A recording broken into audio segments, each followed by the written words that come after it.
concrete walls. There's a place for us where we could go, where we could be alone. Between city lights, we don't have to hide. I wanna go, do you wanna follow? There's something in the air, I can't explain it, but it's there. Ain't nobody gonna find us in our secret love affair. I don't wanna have to hide no more, it shouldn't be unfair. I wanna go, and I wanna know, do you wanna follow? Baby, do you wanna follow? Come with me, do you wanna follow? Baby, can't you see that? I wanna go, and I wanna know, do you wanna follow? Baby, do you wanna follow? Come with me, do you wanna follow? Baby, can't you see that? I wanna go, and I wanna know, do you wanna follow? I can't understand why we can't hold hands, but they don't know what we have is real love. Aren't you sick and tired of having to hide? I know a place, do you wanna follow? There's something in the air, I can't explain it, but it's there. Ain't nobody gonna find us in our secret love affair. I don't wanna have to hide no more, it shouldn't be unfair. I wanna go, and I wanna know, do you wanna follow? Baby, do you wanna follow?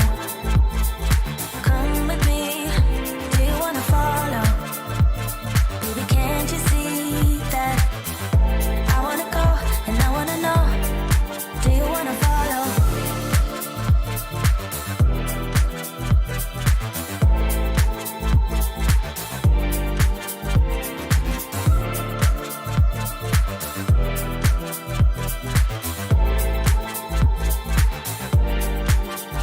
Do you wanna follow? Baby, do you wanna follow? Come with me, do you wanna follow? Baby, can't you see that? I wanna go, and I wanna know, do you wanna follow?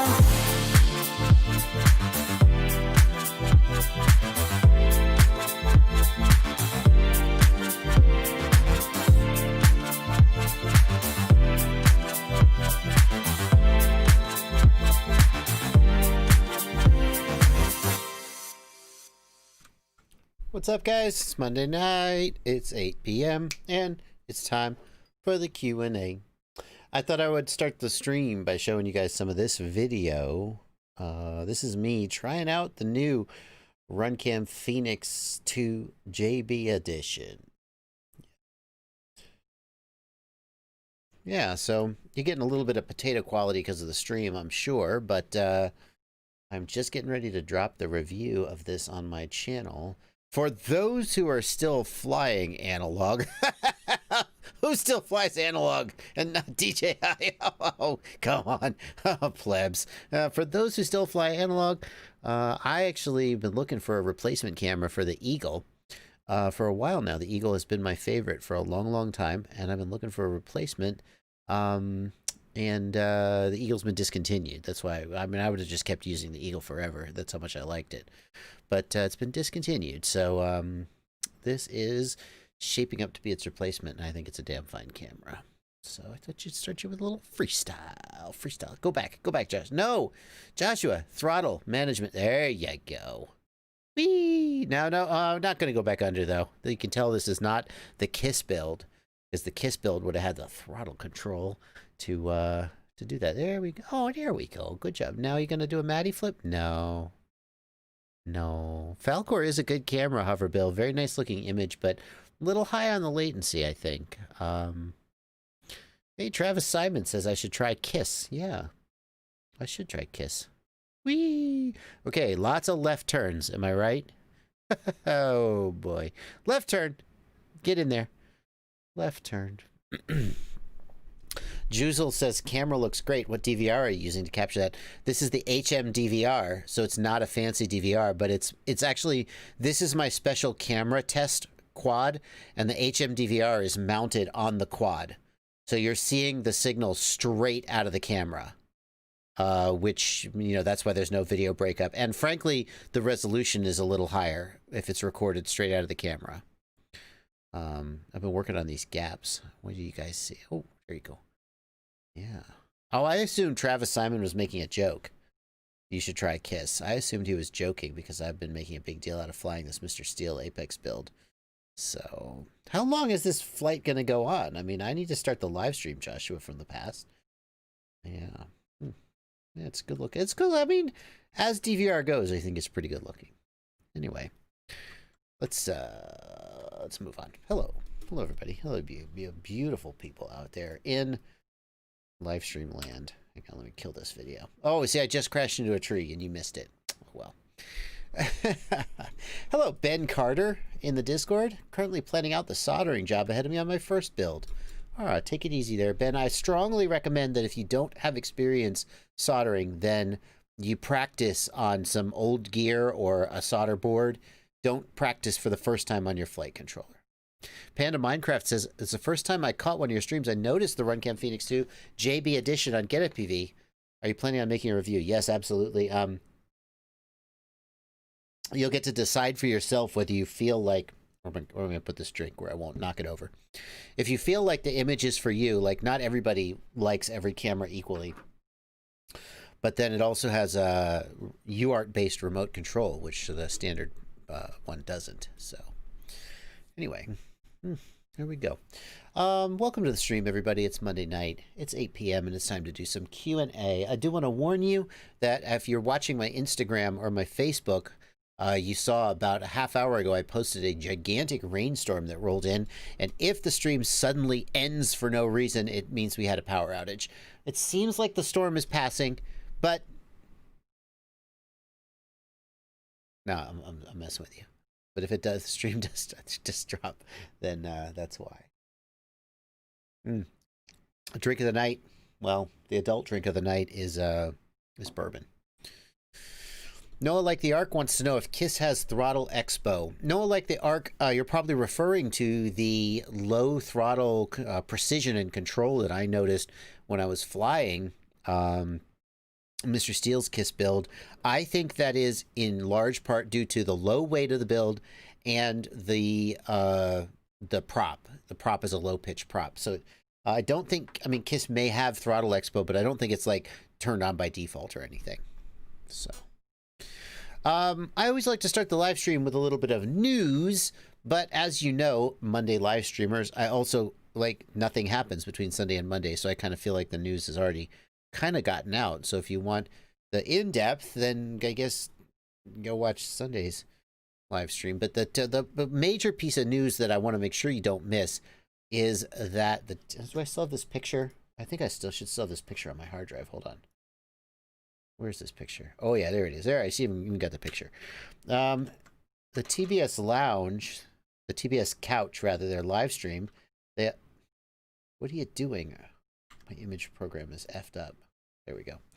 There's a new ribbon cable connector on the TBS Tango 2, which many people are speculating is going to be for a multi-protocol module. So if you were super hyped about the TBS Tango 2, but you didn't like the fact that it didn't support 2.4 gigahertz, maybe in the future it will, and that would make it a hell of a good radio. So very exciting to hear about that news if that turns out to be true.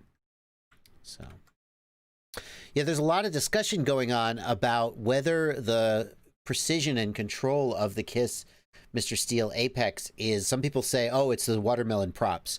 But I've flown those watermelon props on heavier builds, and I mean, they weren't like terrible, but I was like, what's all the fuss about?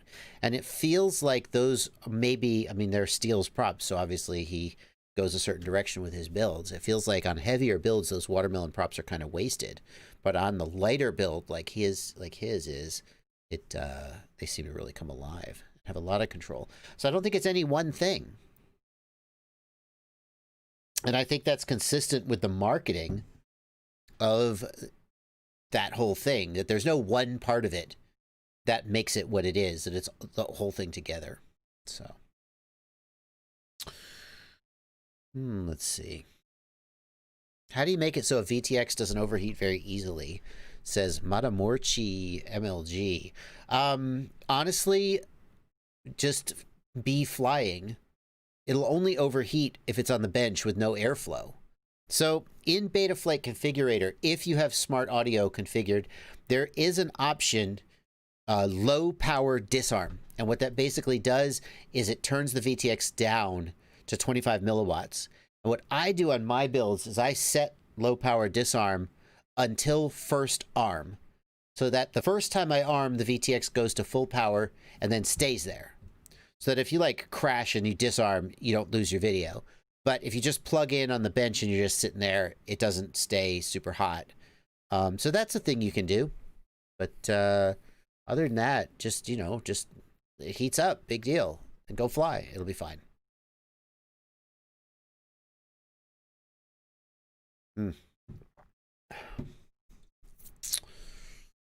Paul Myers wants to know, what about the Gilang Lightning 120X? I don't know anything about that. In fact, I've literally never heard of the Gilang Lightning 120X. So there you go. I don't have a single thought about it, Paul Myers. Sorry, man. Who is Gilang? Who's Gilang? I mean, yeah, there you go. Gilang Lightning. I don't know. Like, I mean, before so it looks like it's a, what is it, 3-inch? Is it 4-inch? No. It's some kind of a toothpick. How big are those props? I'm not sure they look like 3-inch.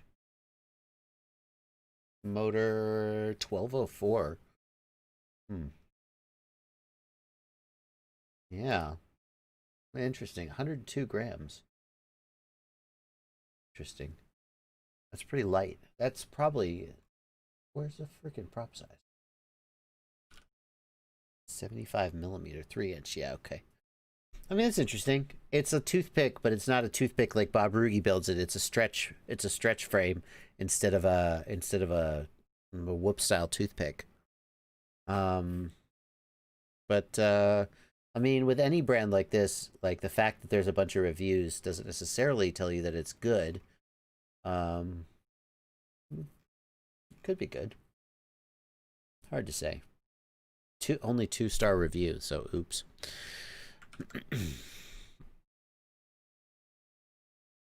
What's UAV Tech talking about? Somebody says, let's see. It must be that KISS does better subtraction for the P term.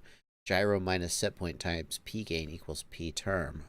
I think he's being sarcastic. My guess is that's sarcasm. Yeah, it's hard to know. Like, people out there, there's people in the comments who did not really watch the video and who were like, yeah, Mr. Seal's build is just another 5-inch build. And that's kind of what I mean, I would not have been surprised because I've flown some builds and people are like, oh, you got to fly this. And I fly it and I'm like, yeah, it's okay. It's not bad. Whatever. And I was half prepared to have that happen with Steele's build. But it isn't. His setup definitely has something special to it. And it's interesting trying to tease apart which aspect is which, because it flies good, but every lightweight quad I've flown, whenever I get to fly like Evan Turner's race rig or Alex Vanover's race rig, even if I'm doing freestyle, it flies so good to the point where I've said my next big freestyle build is I'm gonna focus on getting the weight down. And that's something that Mr. Steele has done for years.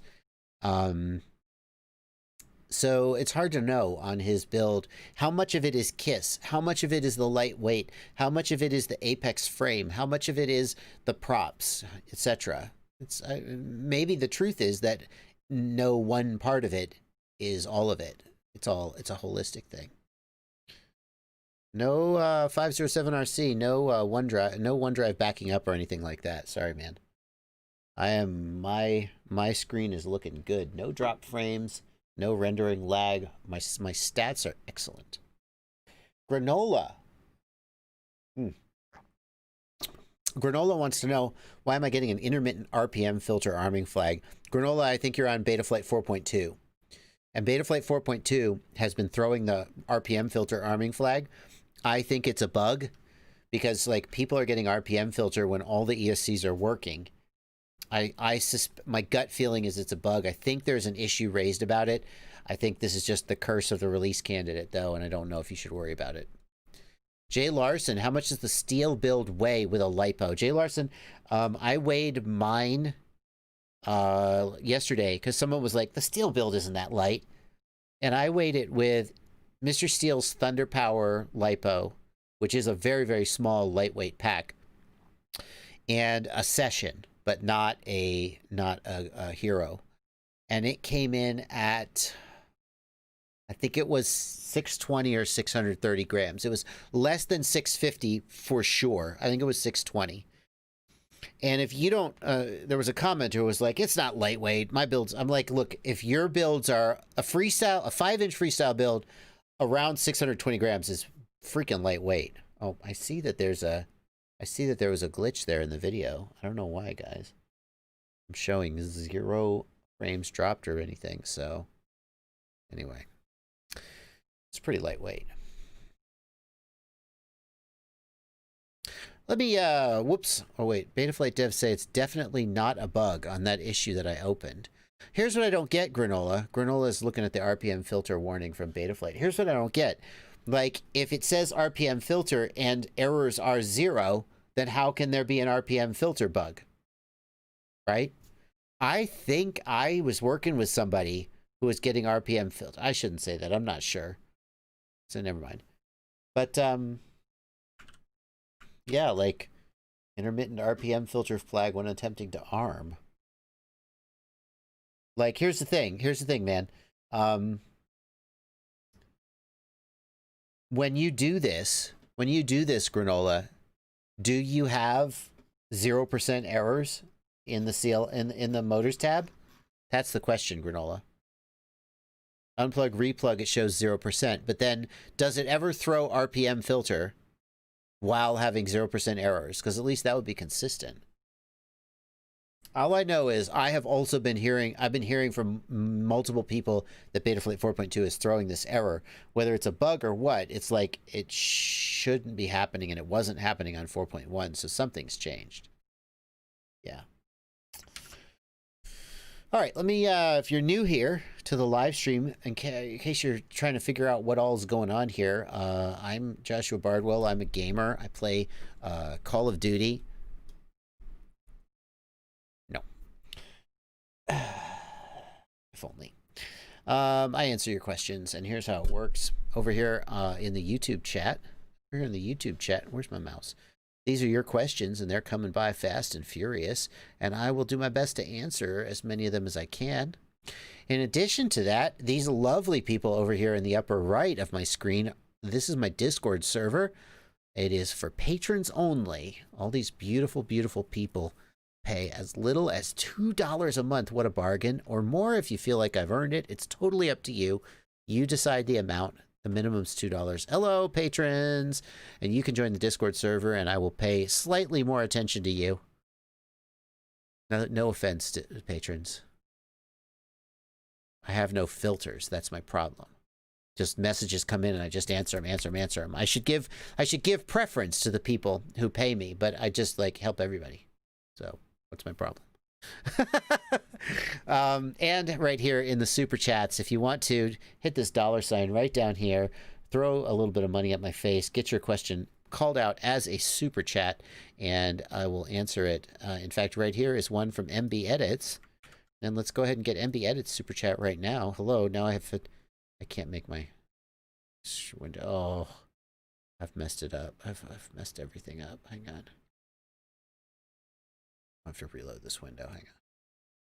MB Edits says, let's talk about Betaflight filtering, man. I just learned not to mess with them and how important they are. Well, I would say they're so important that you should mess with them. MB Edits, the first thing I do with any build is I tweak the filters, and my goal is to get as little filtering as possible while not creating problems for myself. So problems means hot motors or flyaway, like you arm and the quad goes, etc. So I want as little. That's the first thing I do with a new build is I turn the filters down.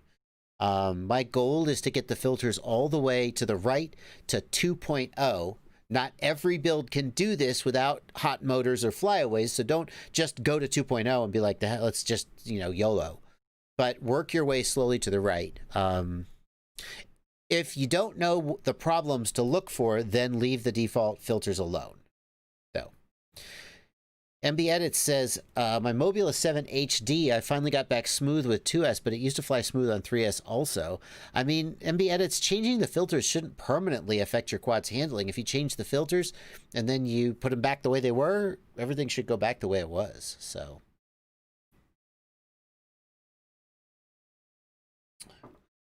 Juzel, you are correct. You are correct, my friend. Juzel is talking in the Discord about the jumper.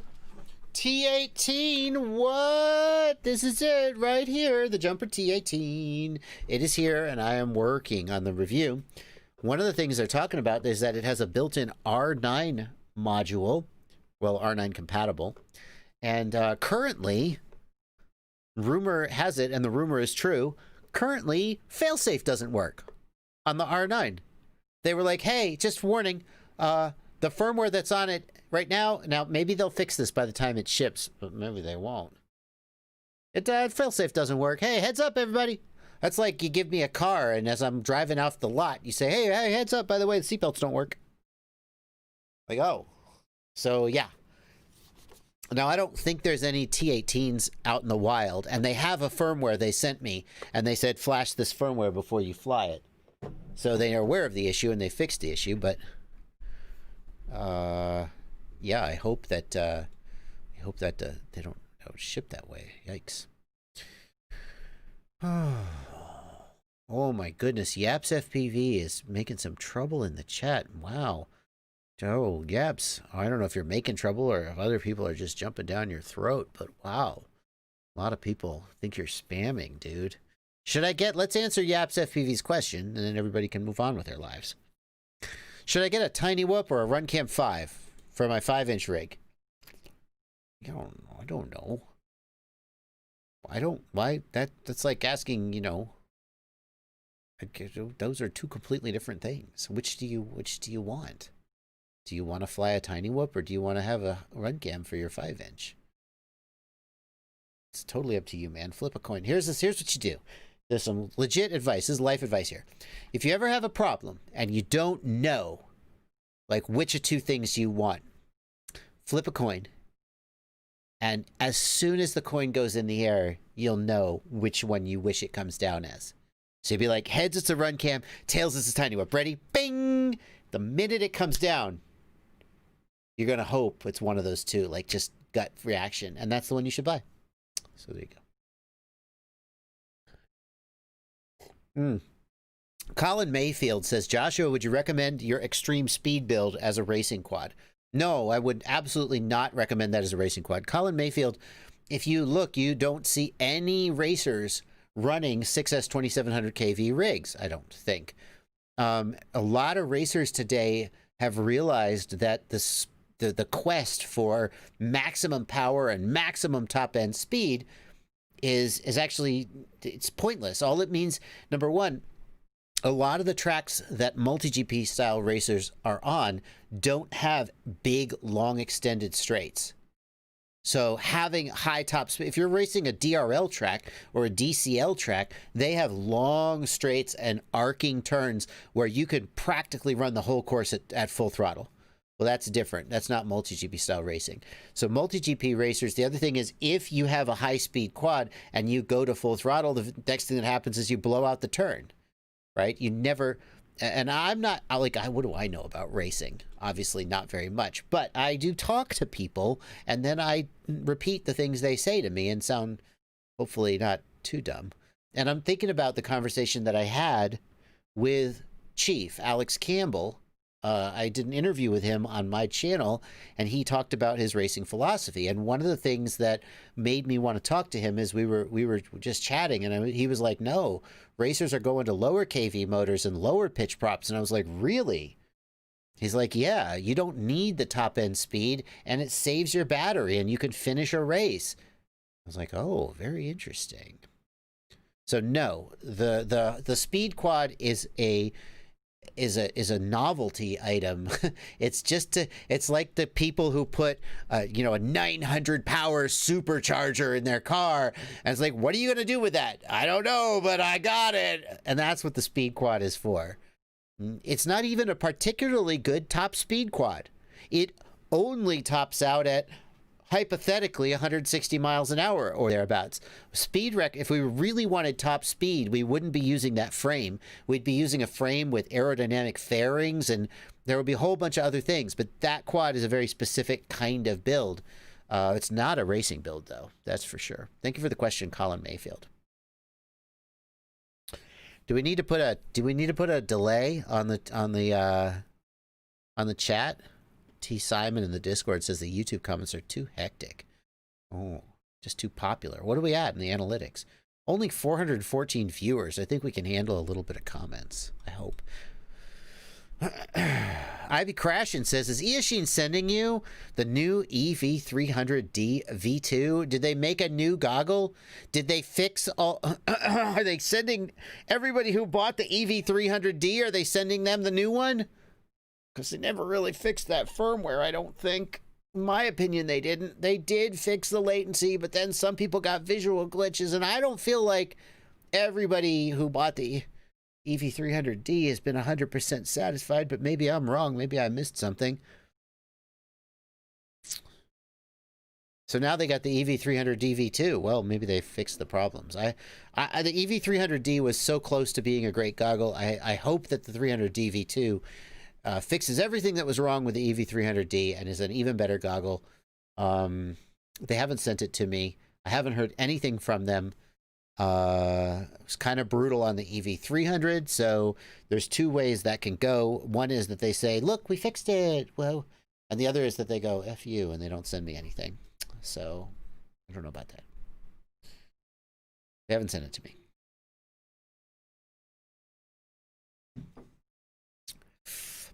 Coelho, if you have a 6S 2700 kV and you're only going 140 miles an hour, probably it's the props. Get those APC speed props. That's the ones you want.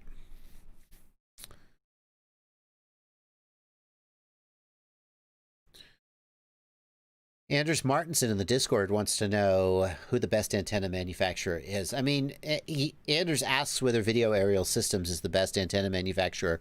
Certainly Vaz and Alex Grief make great stuff. The other major antenna manufacturer in FPV is a guy named Hugo who does True RC, and he also makes great antennas. Hugo and Alex have had arguments in the past. I'm not going to stir up a bunch of drama by rehashing them, but they've had friendly competitive arguments in the past in which one argued that the other was completely unqualified and didn't know anything, and vice versa. Personally, I've used both of their antennas, and I think they're good, and they both seem really passionate about antennas. I'm not sure I would call one or the other the best across the board. Brady Lotz wants to know, do premium goggles have better reception with stock modules compared to cheaper ones, or is it more about better features and comfort? Brady, I think what premium goggles tend to give you is better visual, better optics, better screens, higher resolution. The modules, like a SkyZone with a built-in module, is it as good as a Rapid Fire? I don't think so. Is it as good as like a TrueD? Definitely. The premium goggles tend to give you better comfort and better screens, though. Copter612, yes, I am doing a video on my RunCam camera. Got a couple of super chats let's get out of the way. Another one from MB Edits. MB Edits gives $5 and says, take a drink. Well, for $5. Gate mode sub sequential. Thank you for 55. Norwegian kroner or best kroner? The best kroner is the last one that I got. No offense, Norwegians. but I will not mistakenly pronounce your vowels as Swedish vowels, like I did in the last live stream. Mamba F722 has no DACL for GPS compass. Can spare UARTs be? I think you mean yeah. It doesn't have the I2C interface, or I squared C, as pedantic people will insist you say, but everyone else who is a human says I2C. It has no I2C interface for the compass. Can spare UARTs be routed in a CLI or something else. Gate mode, in general, you cannot remap a UART to be the SDA SCL pins. The reason for that is that the SDA SCL pins are hard mapped in hardware to specific pins on the MCU. And what manufacturers will sometimes design the flight controller so that like UART3 can also be remapped to be SDA SCL. That is done sometimes, but if the designer hasn't done that, then you can't just remap it arbitrarily. And I'm going to guess that Diatone hasn't done that for the Mamba. Let's search at Diatone F722 I2C. Let's see if what results might show up there. Does not have the I2C interface. It is possible. Oh, on the Mini. Let's look. Can you do it? Oh.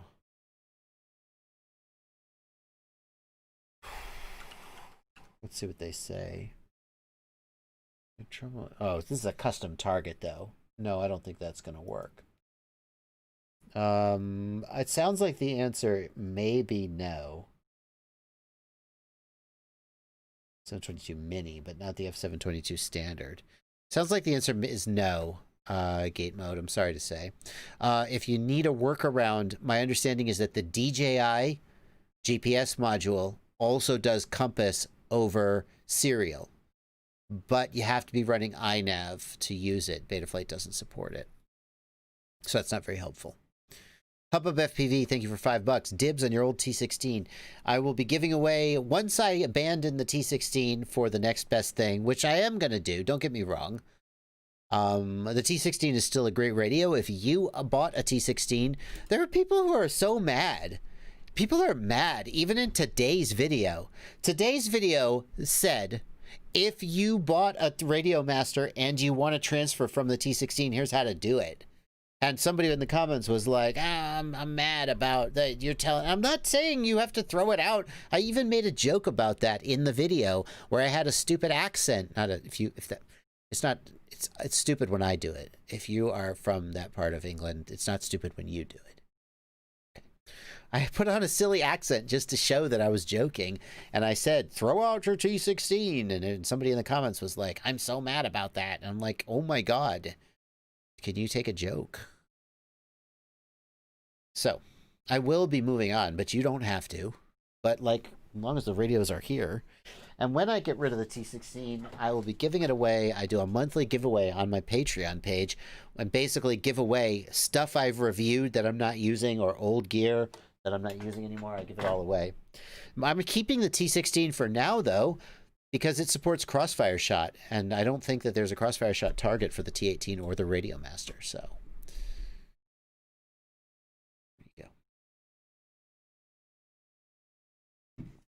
Josh Ludlam, my goggles keep saying runaway throttle. Josh,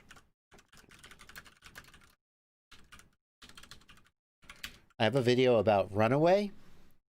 Betaflight won't arm runaway. Boom. Here we go, Josh. Josh Ludlam, there's the runaway video. And here's the throttle video, my friend. I have 2 videos I made specifically for you.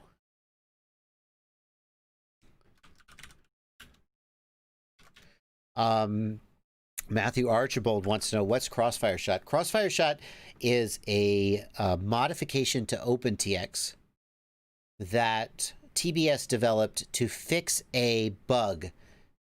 Some people would say it's not a bug, but some people would say it's a bug. And basically, the bug, it's in OpenTX, and it is a synchronization problem between the OpenTX processor and the external module, and it causes increased latency. So Crossfire Shot syncs up the module with the processor and reduces the latency. And I thought I wasn't going to be able to feel the difference, but I kind of feel like I can, and I don't want to go back. So, any word on Crossfire Shot on OpenTX 2.4? Asks Bree Ver. I mean, I hear that OpenTX 2.4 will have Crossfire Shot. When OpenTX 2.4 is going to come, I don't know. It's been like a year I've been hearing, oh, it's coming soon. And then it has, actually a year ago, it was like, it's coming eventually.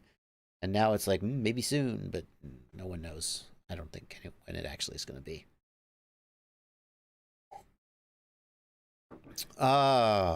It's me. Thank you for $5 in the super chat. How do I get out of your refrigerator? Because of the ending to my videos. Thank you, It's Me, for the donation. Die to End. Thank you for $5. What is a good budget transmitter that will run Crossfire or similar 900 megahertz? I mean, the Radio Master TX16S, it's still too soon to say whether like build quality is going to be rock solid or not, because it only just got released and it's kind of hardly even in stores. But for 130-ish bucks, it will run Crossfire. I think for 190 bucks, you can actually buy it in a combo with a Crossfire module. And I think it's worth a punt. That's what I would say. People say, you recommended this radio and turned out to be bad. I try and be really straightforward with what I say. When I switched to the T16, I said, I'm switching to the T16. Here is why I'm making it my daily driver. Everything I said in that video was true, and some people followed along. Technically, I didn't say, and so should you. I mean, it's implied. It's the implication. And here I'm saying, oh, the Radio Master seems like a pretty good deal, but it's still new. We don't know. But I think it's probably worth a punt.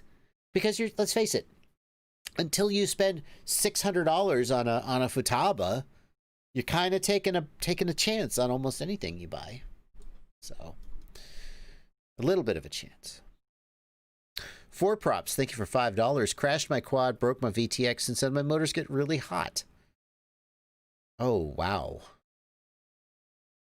I mean, the number one thing that would make your motors get hot, like, check your frame for a crack or damage to the frame, or check if your flight controller is flapping around.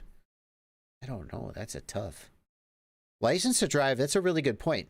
License to Drive in the chat says, I think that many people are going to be dumping their T16 on eBay after they get the TX16. Some people are going to upgrade. You may be able to pick up a used T16 for, 80, 90 bucks, perhaps. Not a bad idea.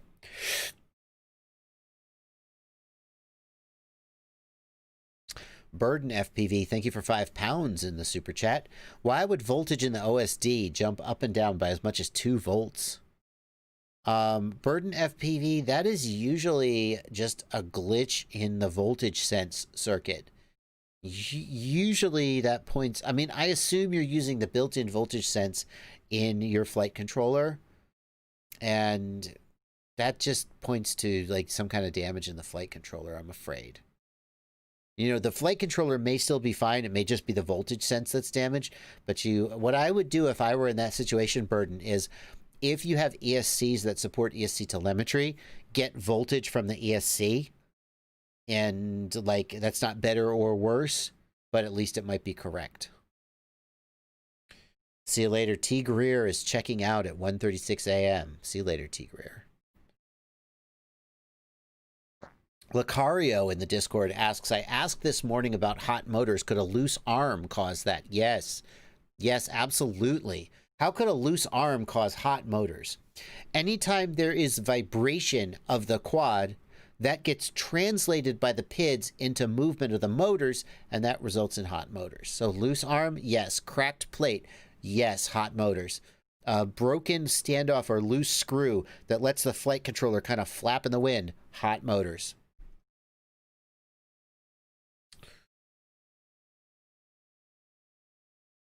They could all cause that. John Larson, thank you for $5 in the super chat. Any quads still stuck in trees? No quads currently stuck in trees.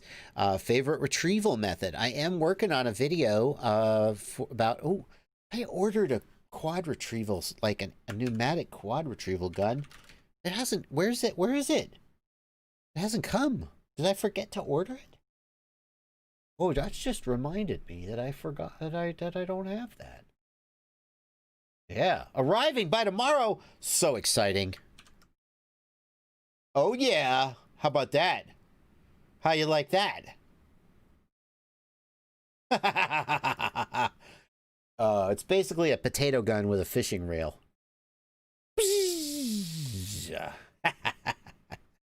When I make a video, I don't fool around. Yeah, so I think the best, most accessible way of getting quads out of a tree is an extendable pole.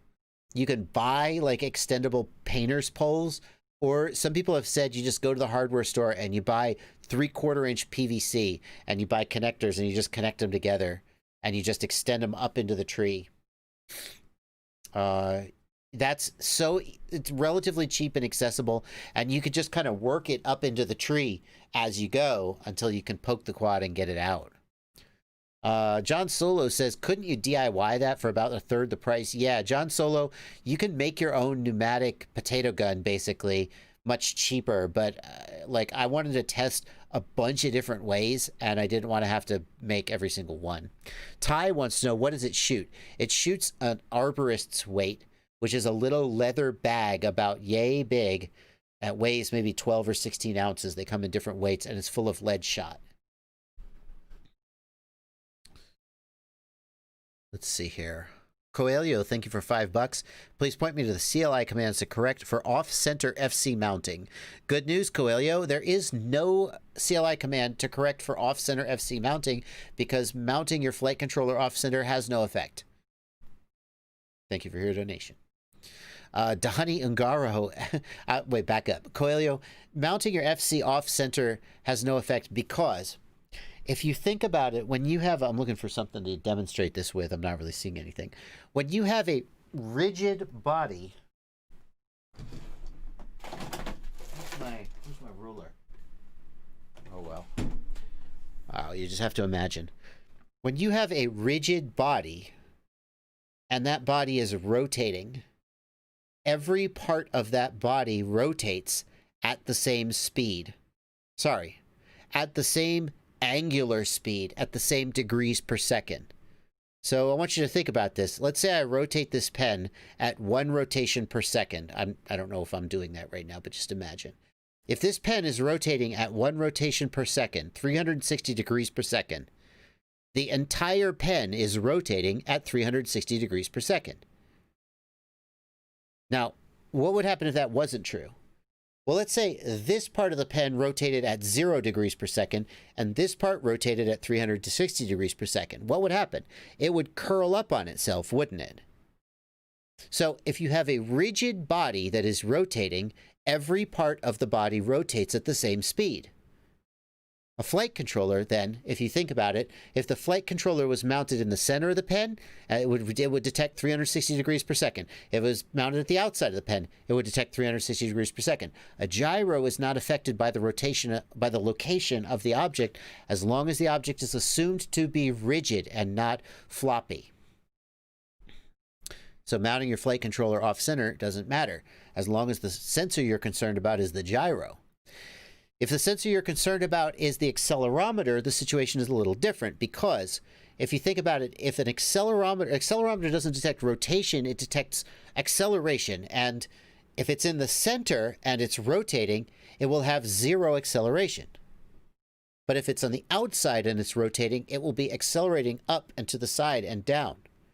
So if you fly in auto level mode and you have a really big copter, and your flight controller is way off center, then sometimes when you yaw, you will get pitch and roll coupling. But if you're flying in acro mode, flight controller location doesn't matter. And if you have a relatively small quad and the flight controller is slightly off center, the effect is so small that it doesn't matter. One of my favorite topics to talk about every now and then, because there's a big misconception about that. Hope you liked it.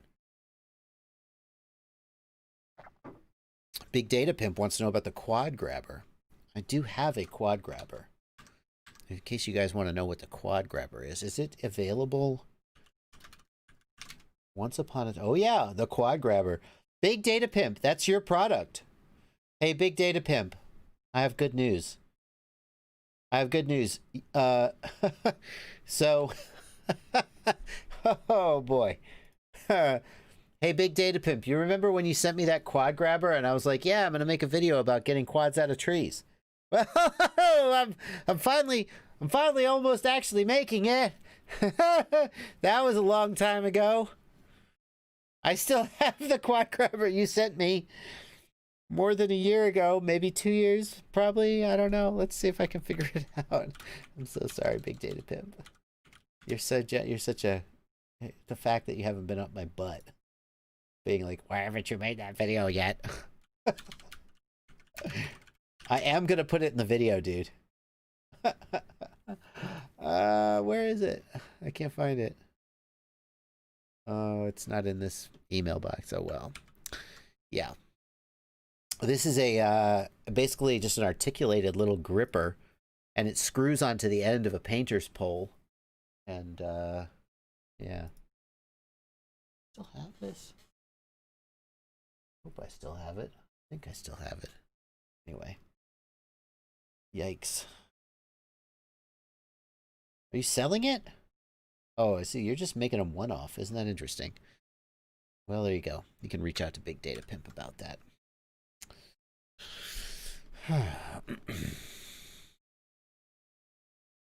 Donnie Ungaro, thanks for $5 in the super chat. Halk FPV, thanks for €5. I'm 1 year in the hobby. Your videos have saved my quad every single time. Thank you so much. Ort BBX says ESCs can take almost any voltage. It's the current that breaks them. Ort, I got to disagree with you there, my friend. Motors can take almost any voltage, but the current will melt them if the current is excessive. And as the voltage goes up, the RPM will go up, and so eventually the motor will just try and spin so fast that it'll destroy itself. But motors in general, you can use a higher voltage. As long as you limit the RPMs, you'll be okay. ESCs... The FETs on the ESC have a maximum voltage rating, and if you exceed that maximum voltage rating, they are likely to take damage, even if the current is small. That's my understanding anyway. If you're an expert on electronics and you're going to tell me I'm wrong, then I respectfully defer. But you don't want to exceed the voltage rating on a FET. License to Drive agrees with me. Caps have a voltage rating, but I believe the capacitor's voltage rating means that above that voltage, they don't perform as well, but they don't, like, instantly pop.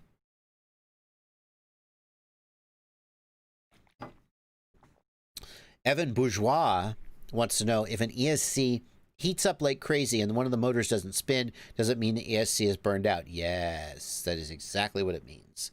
Because mine was new and it stopped making the motor spin 30 seconds into my first flight. I'm very sorry. It sucks that that happened. It's dead. Probably you have a FET that is short-circuited and you're at risk of frying the motor if you continue to try and spin the motor. The ESC is dead. If you are capable of desoldering the FET and replacing it, like you have a hot air station and you're really good at surface mount soldering, perhaps you could fix it. It is a thing that a few people do, mad people like Live UFPV. But in general, a person would just replace that ESC and call it a loss. And the fact that it was brand new, I can't tell you guys how often somebody says, well, I have this problem. We go through the troubleshoot and I say, I think it's damaged. And he says, but it's brand new. I'm like, well, it's still damaged. I'm sorry. It sucks, but it does happen. It sucks. Go back to the company you got it from. If it died like first out of the gate, go back to the company you bought it from and see if they will give you another one, because it shouldn't die if it's brand new.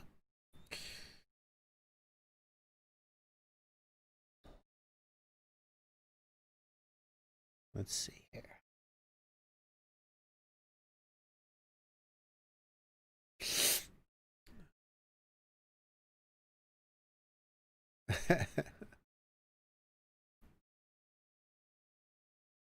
Flocky wants to know in the Discord, when you're talking about prop wash and tuning it out, are you talking about prop wash in certain circumstances or even when you hover and back off the throttle? Flocky, if you just hover and drop the throttle, like, you shouldn't get a ton of prop wash from that because you won't get a lot. I mean, dropping the quad flat down is one of the worst ways to bring out prop wash. But if you're just hovering and you drop the throttle a little, it won't gain enough speed to get really bad prop wash. It shouldn't anyway. Most of the time when you're talking about tuning out prop wash, you're talking about during sharp turns when the quad ends up kind of sliding backward. Yeah. Or things like a big split S where you're diving down.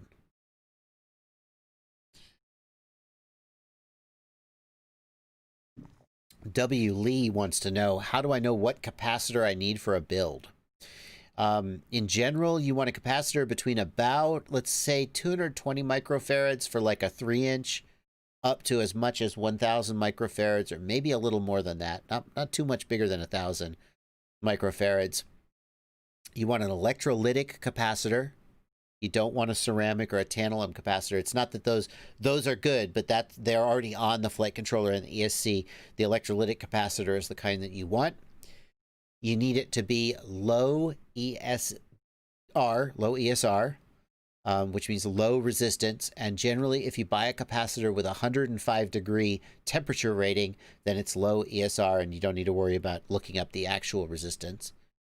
And you need to get the voltage right for your voltage. So a 4S quadcopter, a 25-volt capacitor is typically used. 35-volt gives a little bit more margin, but a lot of times people go with 25-volt because they're smaller. For a 6S quadcopter, 35-volt is the absolute minimum, and 50-volt is better, has a little more margin.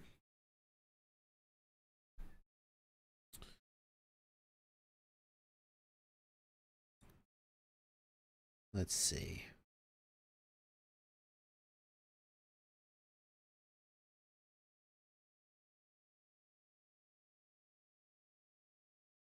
There are some caps that are better than others, but you have to really dig into the data sheet to find them. And for the typical person who's wanting to buy capacitors for their quad, the other thing is there's not a huge motivation to buy like high quality capacitors, like the Panasonics or whatever, because a lot of times, I mean, as long as they basically work, you're going to crash and you're going to destroy stuff. And you know, that when you pay for really high quality capacitors, one of the things you're buying is the ability to like put them in a television, and 15 years later, after sitting in your grandpa's basement for 15 years, they still work. Well, that's not going to be a problem with quadcopters.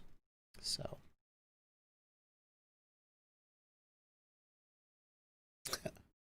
Who would win, Iron Man versus Superman? Scoot Rotor. That's like no question. Like Bachgrinder's question from the last live stream, who would win, Dracula or RoboCop? Like that would really require a lot of thinking. I feel like Iron Man versus Superman is just like obviously Superman, right? Like just, I mean, you could try to make it interesting, but clearly Superman would just win that one, right? The only non-superhuman being who possibly has the absolute just craziness to potentially be able to take out Superman is Batman. And that's just because he spends all day, every day thinking about what other people's weaknesses are. But Tony Stark, no, he doesn't. Does Tony Stark think ahead? Does he plan? Right? No, he's too busy partying and banging supermodels. And if Tony Stark had to fight Superman, he would wake up with a hangover. He'd put on his super suit and he'd show up and he'd be like, "Hey, Supes, what's going on?" And then just Superman would crush him. He wouldn't like get some kryptonite or anything. He'd be like, "Jarvis, what do you got?" And Jarvis would be like, "Sir, you should have gotten some sleep last night and maybe bought some kryptonite with your billions of dollars." That's the difference between Tony Stark and Batman. Think about it. Both ultra wealthy, sort of playboys, but one of them just sits at home doing push-ups and the other one sits at home doing push-ups. Batman and Iron Man, they're not similar. Come on. Tony Stark and Bruce Wayne are nothing alike. They're nothing alike. They're nothing alike. They both use technology to enhance their capabilities. But They're nothing. Come on, they're nothing alike.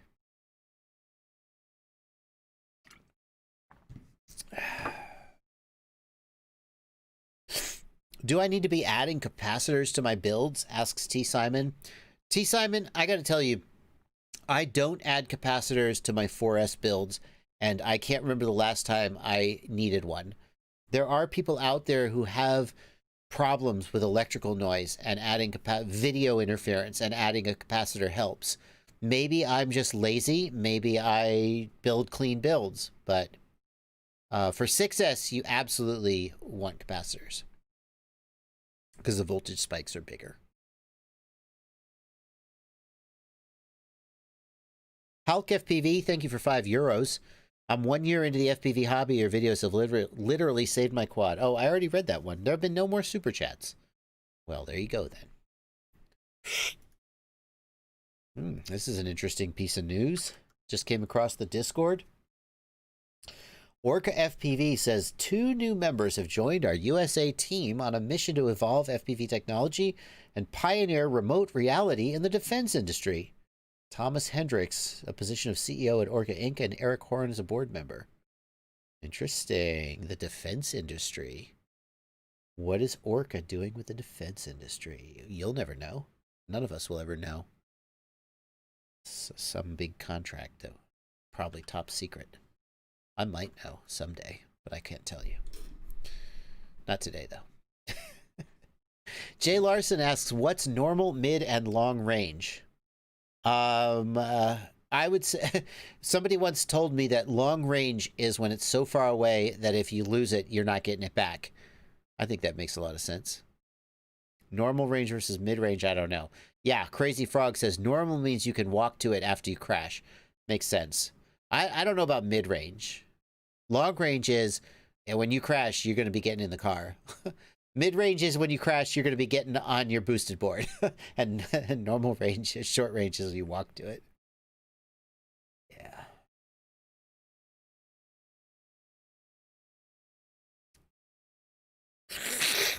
Pardon me.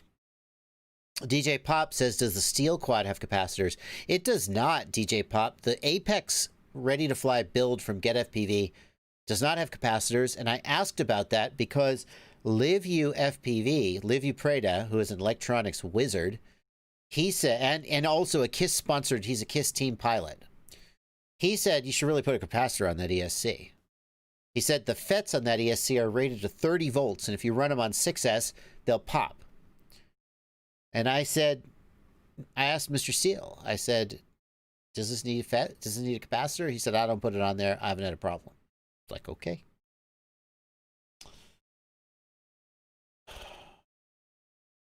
And then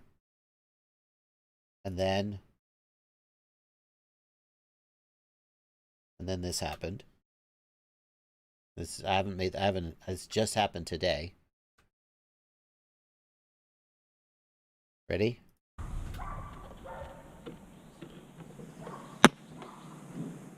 Oh, did you see that? Did you see that? Let's go back. I swear to God, just today, I was sitting there, literally just waiting to take off, and sure enough, boom. For real?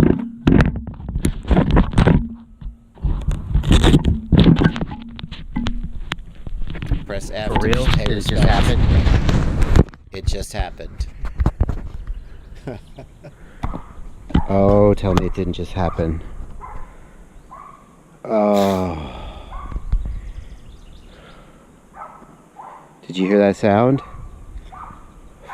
Flip. Wow.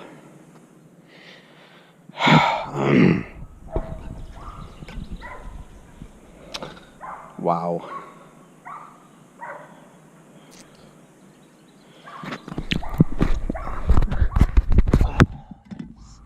That's a real freaking shame.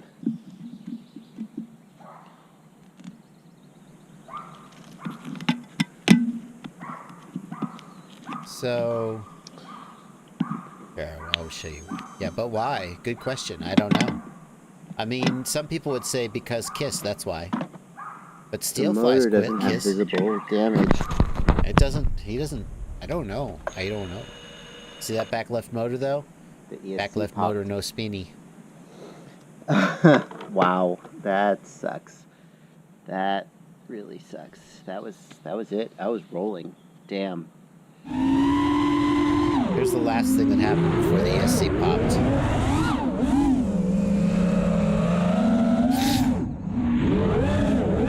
Oh, that's a good move. Come on, kids. That was a good move.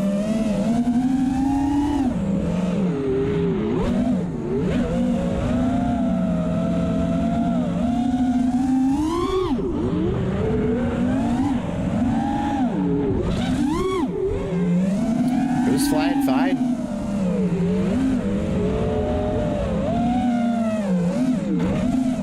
Then, so this was the end of the last pack.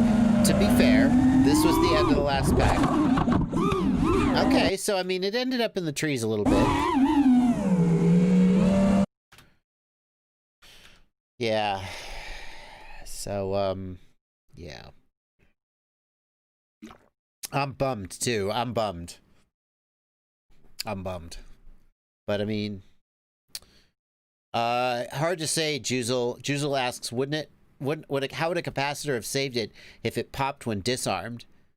I mean, my guess, Juzel, is that there was some stress that was applied to it previously, and that was just the moment it let go.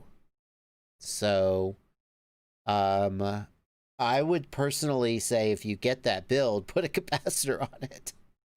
Even though Steele says he doesn't. 661 FPV, there's no way to know whether that tree tap was what caused the smoke. Okay? That was not the only crash that day. There were no... I wouldn't say that there were any treatment of this quad that was particularly abusive. And I fly a lot of other ESCs, and I seldom have one pop. So I would say this is... But, you know, when I got a Kiss ESC, people said, hey, you better put a capacitor, you better watch out. They like to pop. And I was like, well, I mean, I'm going to try it. Outside temperature, Flacky, it was probably about 90, 95 degrees. No question. No question. Anyway. Raven187 says Steel has unlimited access to parts. I mean, yes, but, I mean, pros don't fly shit that breaks. Because the most valuable thing to a pro is the ability to fly. If a pro, I was about to say if I go, but if a pro goes out to a shoot and his quad is down, he cannot get the footage that he went out there to get. He cannot get the stick time that he went out there to get. Access to parts, you'll see guys quit. Like, they can have all the spares in the world, but if they have downtime and they can't get stick time and footage, then they're like, forget it. It's not worth it. So, you know, Steel wouldn't use this stuff if it was popping on him, but I mean, I was like, why did this happen? And then I thought, how often does Steel crash? And here's the thing. You might think Steel crashes all the time. He just DVR. He just shows you the good stuff. No.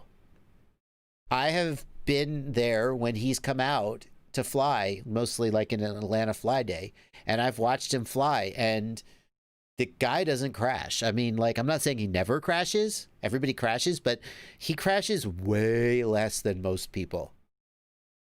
So maybe he just doesn't crash very much, and so his ESCs last forever. I have no idea. 661 FPV says pros don't crash. That is not true. That is not true. It just depends on your flight style. Like Drew, Ledrib has a flight style like a skateboarder. Have you ever seen a skateboarder try to get a trick? And they just do the trick and fall, and do the trick and fall, and 50 times they do the trick and fall, and then they land it, and they're like, I got it! That's how Drew goes for tricks. That's not to say that when Drew decides he's going to put in a one pack without crashing, he can do it, but a lot of times Drew will just throw himself at a trick 25 times, 30, 40, 50, however many times it takes for him to get it, just crashing and crashing and crashing. So pros definitely crash. pros learn to be a little more selective about whether they're going to crash or whether they're going to rein it in and not crash.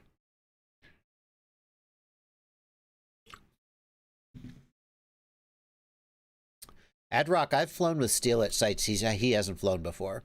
No, he just is. He's a very, I don't know what his deal is, but he's a very good pilot. He has great reflexes. He has a very responsive, low latency. Even I felt more confident flying his gear. He says it has to do with the camera latency for one thing. So, anyway, there we go. That's what happened today. So that's going to have to go in the review. And now I like, when I got the quad, there was a time when I was like, I'm just not going to talk about that stuff because everybody expects it to be dramatastic and it's just not worth it. And then I was like, well, screw that. I want to try it. So then when I got the quad, I was like, oh my God, if I don't like this quad and I say bad things about it, everybody's going to think it's just a vendetta and it's just a hit job. And then I flew the quad and I was like, holy crap, this quad flies really good. I mean, I don't know if it's worth $900 to you, but it flies really good. And I was like, oh, wow, I'm so thrilled that I can honestly say nice things about this and nobody's going to accuse me of stirring drama. And then today the ESC popped. And I was like, fuck. Now some people are going to think it's a hit job. There you go. Anyway. Moving on. Caleb FPV, or Cable FPV, is it worth $900? That's a question. Yeah, well, just depends on your money, how much money. Did I actually pay for the quad? Yes, I did, Capo Steve. I paid for it. Because I wanted to make sure that there was nothing standing between me and total honesty. And the easiest way to do that is to pay out of pocket. Human A, thank you for $5 Canadian. Thanks for your help with my ESC issue. Thank you, Human, for your donation. Marley Lepo, hello again, Marley. 20 Norwegian kroner. Who would win against Deadpool? Deadpool's impossible to beat. Deadpool can't be beaten because, number one, he has mutant healing factor. So you can't injure him to the point where you win. And number two, he has meta awareness of the comic universe. So he knows that it's all a game anyway. It's all just a fake story, so there's no stakes. You can't beat Deadpool, period. Alessandro Nardellini, thank you for 1890 reais. I guess it's reais. Having extremely low range on the video, I increased power, changed VTX antenna, and powered from different sources. Bad VRX? I mean, that would be the next thing I would check. Alessandro, try somebody else's video receiver and see if they also have bad range. Excuse me. Thank you. Excuse me.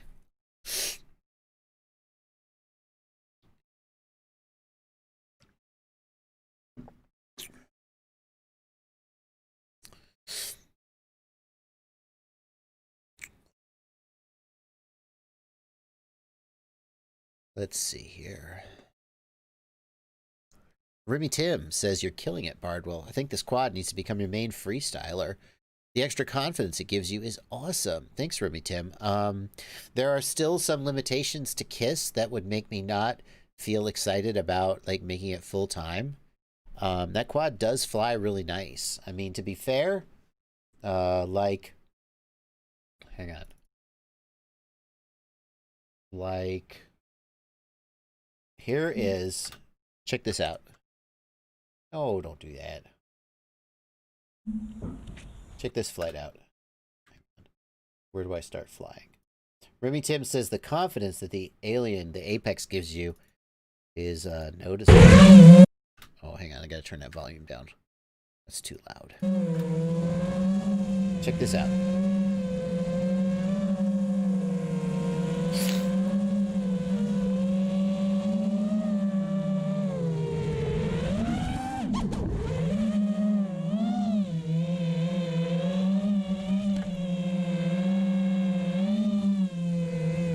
Now, this is not like the best pack of the day. I would normally maybe not show this unedited, but I just am picking something out of the day to give you a sense of perspective.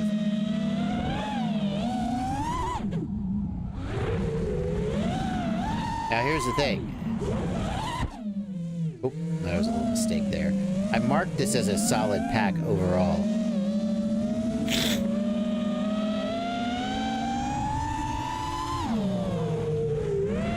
I mean, I felt like this was a pretty solid pack. This is the Sedora. So this is, I mean,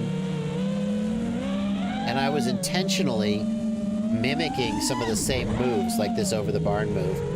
I was intentionally mimicking some of those same moves with both quads. I would be pretty curious if I were to put some of this footage side by side and not label it. And not let you hear the sound of the motors, because I do think you can really hear that the KISS motors are smoother. I wonder what people would say.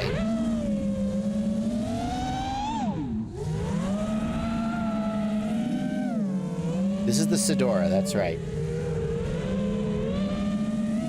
I do feel like the KISS build gave a little more confidence and a little bit different feel.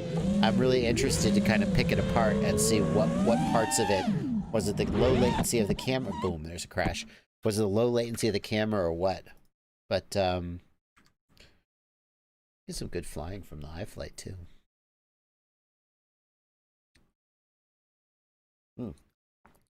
Anyway.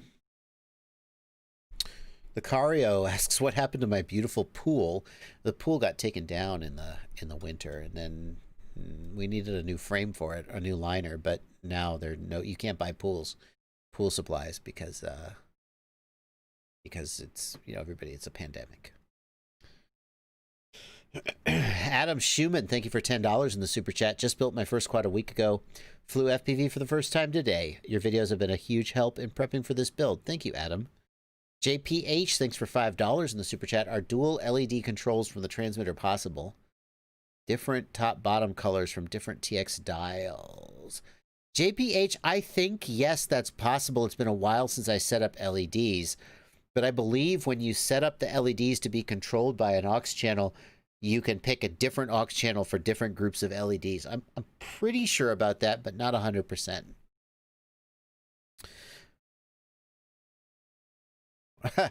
Yeah, King Bull says, pool supplies, just dig a hole. Not quite that easy. Where did my opinion land on the Newbie Drone smooth motors? The Polish camera, the smooth motors, it's tough because they're a little heavy. In fact, they released another version of them that I think was lightened up a little bit. They're a little heavy and a little underpowered, but underpowered motors do tend to be smoother, and hyper powerful motors tend to have problems with like mid-throttle oscillation. It's hard to say. Honestly, it's hard to say. Especially because my Newbie Drone smooth motors are on a relatively heavy build with the DJI. So, I don't know. They're an interesting idea, but I'm not sure that they're like better than just like a good set of iFlight motors or something.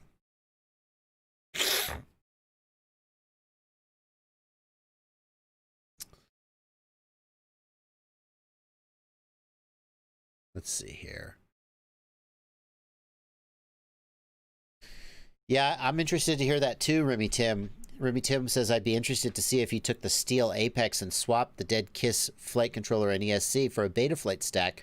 Maybe I would put this little guy in it. This is my new flight controller.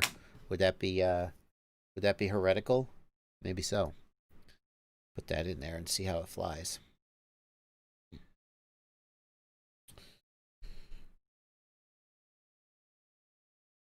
Quadenstein asks, is Banggood shipping from Hong Kong? I've waited 3 months for my gear to be shipped. Hong Kong shipping is messed up, Quadenstein, and Banggood is also messed up lately. It took me like 2-3 weeks to get my Radio Master out of Hong Kong. It's just shipping is messed up right now because the world is a messed up place because of the pandemic. What are some of the features of your flight controller? Asks Green Thumb. You know, Green Thumb, at the end of the day, like, there's nothing, like, revolutionary in flight controllers. Like, if you look at the SP Racing H7, Dominic Clifton has crammed a whole bunch of features in it, like PID audio, features that just don't exist on any other flight controller. My flight controller is a Betaflight flight controller. I just tried to get sort of all the features that would make it awesome for as many people as possible, including myself. So it does have an SD card slot, so I can do all my black box logging without ever thinking about filling it up. It has a plug for DJI. It has a plug for a 4-in-1 ESC. And the pad layout, I put a lot of work and a lot of thought into the pad layout, trying to make it so it's as easy to build for as many people as possible. So there's a lot of redundant pads, so you don't have to solder 2 wires to the same pad if you don't want to. Of course, you can. There's a lot of motor outputs. There's a lot of UARTs. The pads are extra big and wide to help minimize the risk of lifting the pads. There's a real bootloader button, not one of those little clicky film buttons. Those are the kind of things that we're talking about. Yep. It's an F7. So those are some of the things that it has.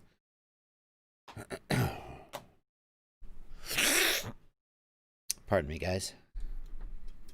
Joey Coppola, thank you for $10 in the super chat. Just set up the Caddx Vista. I'm having issues with the image freezing and going black once I arm. Wow. Don't use a 12-volt regulator on the Caddx Vista, Joey. The Caddx Vista can take up to 6S voltage natively. I wonder if your regulator is having a problem.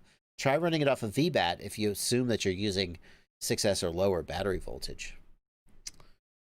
Anders Martinson wants to know when the review batch. So there's a batch of like 100 flight controllers that are coming, and they are still a few weeks out. I actually thought they were 3 weeks out 3 weeks ago, and then I got this shipment and it was only 5 flight controllers, and they were like, "So are we good?" And I was like, "I thought we were good 3 weeks ago." And they were like, "So we're good?" And I was like, "Yes, we're good. Can we please have the 100?" And they were like, "Yep." Like, okay, so it's going to be another 3 weeks. Okay.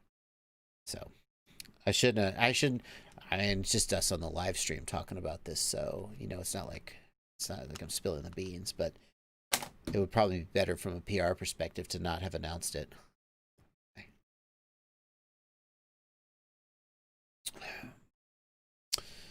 Somebody in the chat asking for battery suggestions for the Mobula 6. And Cody R suggests the GNB 350 milliamp hour pack. I agree. The GNB are great batteries all around, but especially in the micro lines, the GNB are very good. GNB 350 milliamp are quite good.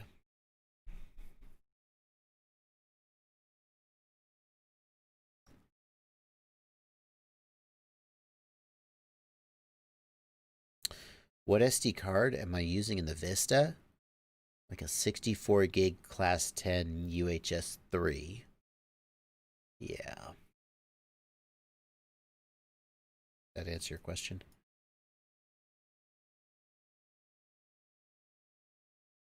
How many charges can you get on Tiny Whoop packs, asks Mad Dog. Mad Dog, I don't know an actual number, but you're absolutely right that Tiny Whoop packs just don't last very long, pretty much no matter what you do. I mean, if you leave them fully charged, or you discharge them to like 2.9 volts and leave them there, then they die a lot faster. But even in the best case, they're kind of crap after, let's just say tens. Let's say tens of charges, like 30, 40, 50, 60. I don't know. I haven't counted. But they start to perform badly, certainly within tens of charges. That's what I would say.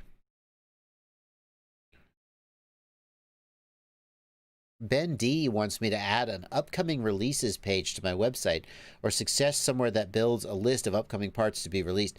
Ben D, every month I do a new product roundup where I go through new products that have come out in the past month or that are coming out soon that I think you should know about. I also do a giveaway as part of that. It is usually in the first week of the month. Sometimes it gets pushed to the second week, which is happening this month. If you've noticed it hasn't happened yet, don't worry. I haven't forgotten. So definitely subscribe to my YouTube channel and hit that notification bell so you can know when I post that video. Oh, I feel so dirty.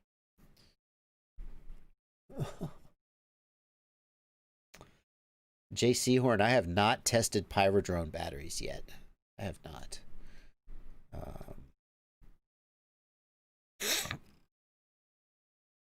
Copter 612, thank you for $5 in the super chat. I'd like to see you build with a Talon F7 Fusion and push the filters to the limits with the dual gyros. I gotta tell you, Copter 612, and I say this as someone whose new flight controller has dual gyros on it. You can't see because the camera's not zoomed in, but it has dual gyros on it. I'm not 100% convinced that Betaflight's implementation of sensor fusion is making things as good as it could. I think that there's room for improvement in the code, because I've heard stories from people that talk about what sensor fusion can do. That's where you're using 2 gyros at once, and hang on. Excuse me. You're using 2 gyros at once and like averaging out the data to get better signal noise ratio. I've seen cases where a quadcopter will develop gyro issues, and turning off sensor fusion and just using 1 gyro chip at a time actually makes the quad fly better. So, I mean, I feel like there's potential for fusion, but I'm just not sure that Betaflight is fully realizing it. Or maybe it's the hardware. Maybe it's the hardware. Could be better. I don't know. FP Vince, thank you for $5 in the super chat. Do you have a favorite VTX and video setup? I have Rapid Fire. I also have Rapid Fire, FP Vince. I feel like the new hardware version of TBS Fusion is on par with Rapid Fire in terms of raw performance. So the best analog module, either TBS Fusion or Immersion RC Rapid Fire, depending on which ecosystem you want to be in. As far as VTX, it's hard to do better than like the TBS Unify Pro 32 HV. It's pretty expensive. As far as on a budget, the Rush Tank VTX is a good one.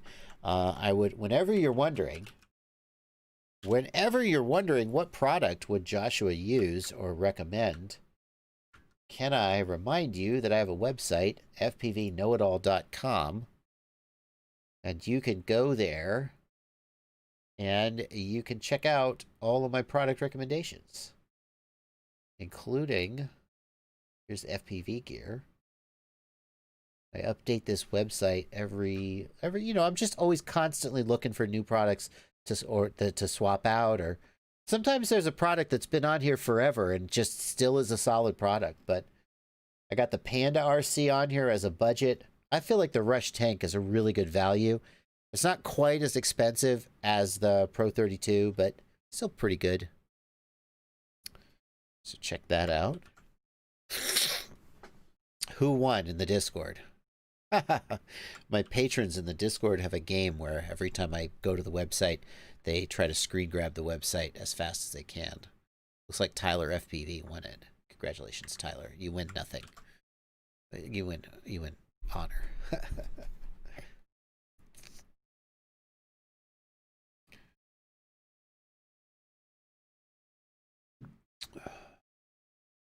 Offshore Tom, you are correct. That is a Florida Bando in the background of that picture. That was the Boat to Bando Rotor Riot episode is where this picture is from. We got the boat stuck on the beach and had a lot of trouble getting it off, and then we effed up the propeller of the boat. Good thing we bought that insurance. But that is it. Is it worth running black box at anything higher than 2 kilohertz? Asks Jameen Early. I don't think so. Jameen, at 2 kilohertz logging rate, you are capturing data up to 1 kilohertz, and there's just not a lot of vibration above 1 kilohertz. If you're a developer, maybe you care about logging at a higher rate and looking at those higher frequencies, but for a typical person tuning filters, I think 2 kilohertz is the fastest that you would ever need to log. That's what I log at. Yapsy FPV wants to know, what tiny whoop should I get? Yapsy, there's 3 ones that come to my mind. One is the Mobula 6, which is it flies great, especially if you put EmuFlight and the Project Mockingbird tune on it. It's about $80, and it probably has the weakest build quality of them, in terms of people buy it and then 2 days later it dies. But some people buy it and it's fine forever. That's the Mobula 6. The Beta FPV Meteor, the Beta 65 Meteor, is somewhere in the middle. Flies pretty good, a little more durable, I think. And then the most expensive one is the Newbie Drone Acro Bee brushless, which is like $140. It's significantly more expensive than, I think that's, I usually look it up. It's significantly more expensive than the other three. Newbie Drone tends to have a little bit higher build quality, but you could almost buy 2 Mobilis for that price.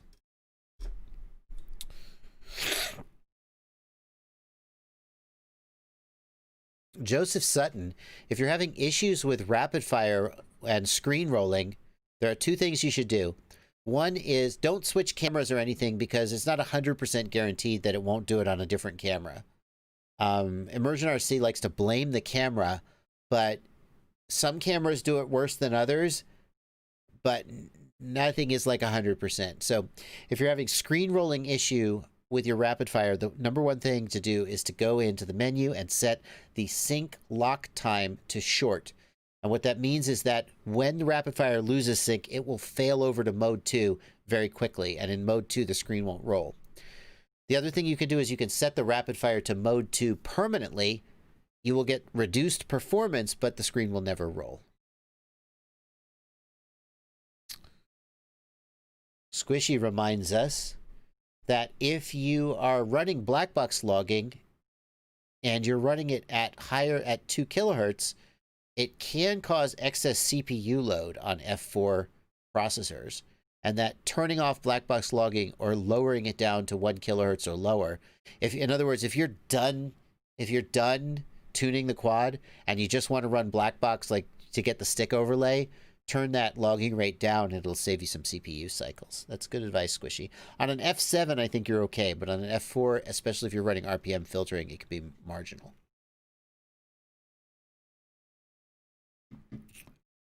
Hydro FPV, I have seen pictures of the Fat Shark Sharkbite module. Fat Shark is supposed to be sending me one. I'm looking forward to getting it.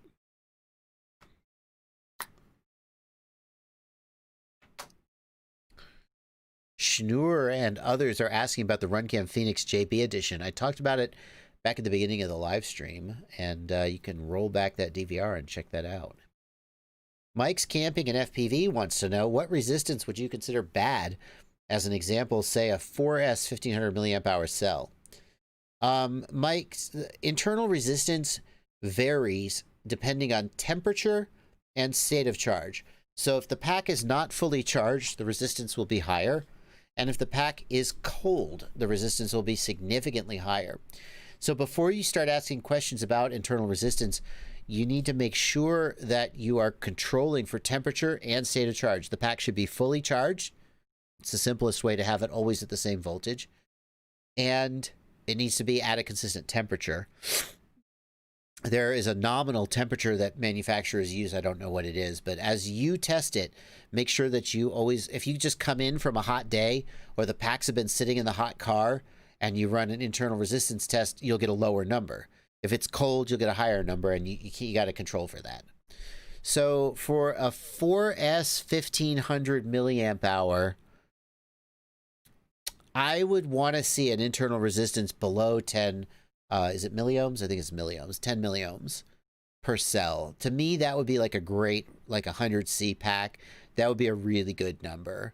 I think it for like a 4S 1500 or a 6S, it doesn't matter, for a 1500 milliamp hour, because also the size of the cell, larger cells have lower resistance. So for a 1500 milliamp hour pack, whether that's 4S or 6S, it doesn't matter. See, the cells, you just have more cells. For a 1500 milliamp hour cell, a resistance of say 12 or 15 milliohms, like that to me would feel like okay, but not great, but probably still flyable. And a resistance above, let's say 15 or 20 milliohms would be like, ugh, this is not good. Maybe that gives you some perspective.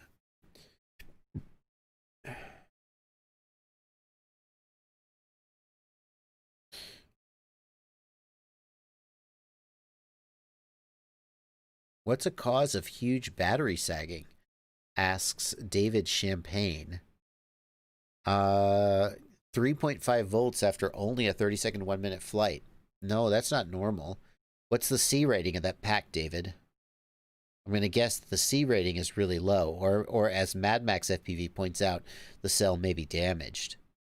But if the C, people say like, yeah, I get a lot of sag, I take off the batteries at 4.2 volts, and as soon as I hit the throttle, it's down to like 3.6 volts. I'm like, what battery are you using? It's like, well, it's a 45C pack. I'm like, oh, well, there's your problem. For FPV mini quads, you need like minimum 70, 80C. 100C is better.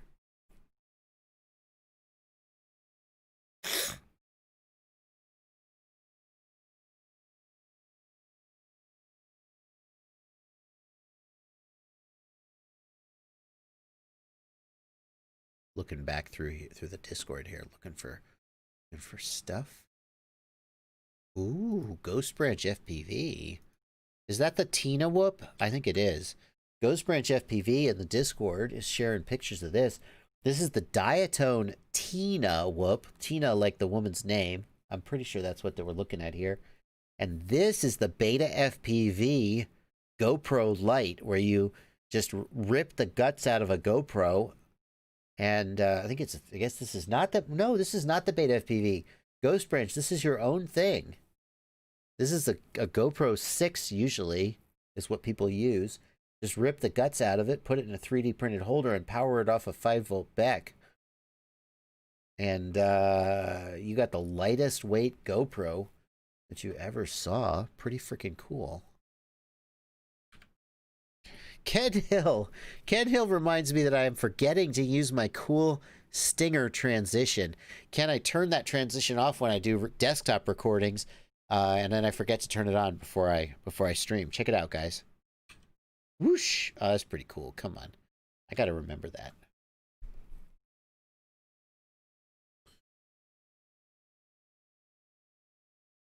Armadrone says, how much should I limit the throttle for a 7500 kV 1105 engine to use 3S batteries? I mean, what prop are you using, Armadrone? I guess we got to know the prop. I'm not like super great. Like the micro guys like Ciotti just know KV off the top of their head. My gut feeling is 2S 10,000 kV on a 2-inch prop. 4S 4,000 kV on a 3-inch prop.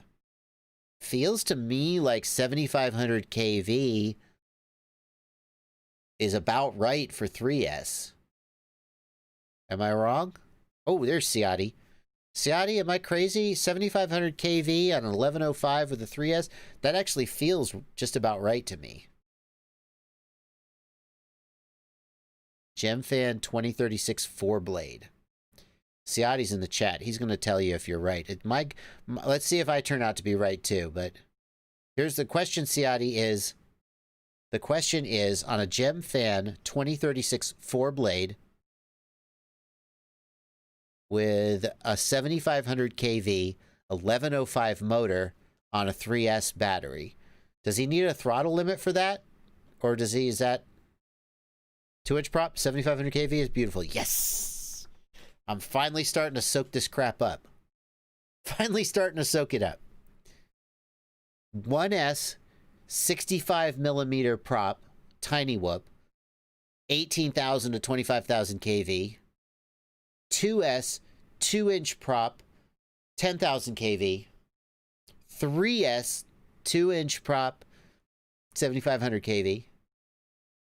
4S 3-inch prop, 4,000 kV.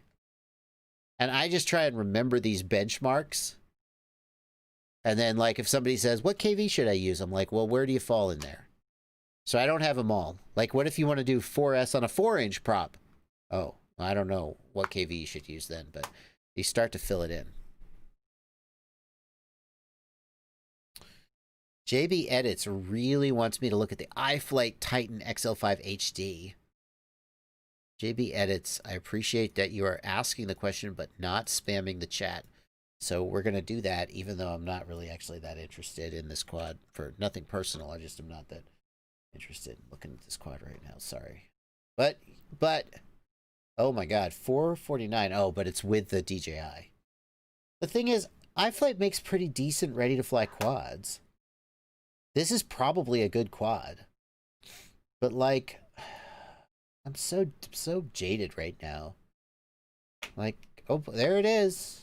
Yep, there it is. Okay. I like that it's got a lens protector for the DJI camera. That's nice. Like, what are we going to know about this by looking at it in pictures? I don't know. Got straight arms. Those are big straight arms. 484 grams.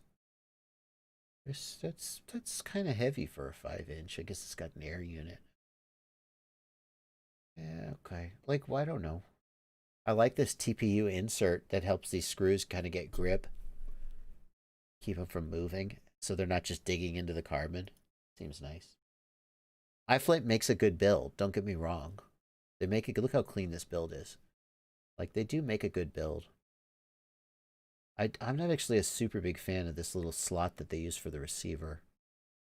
Kind of hard to install the receiver.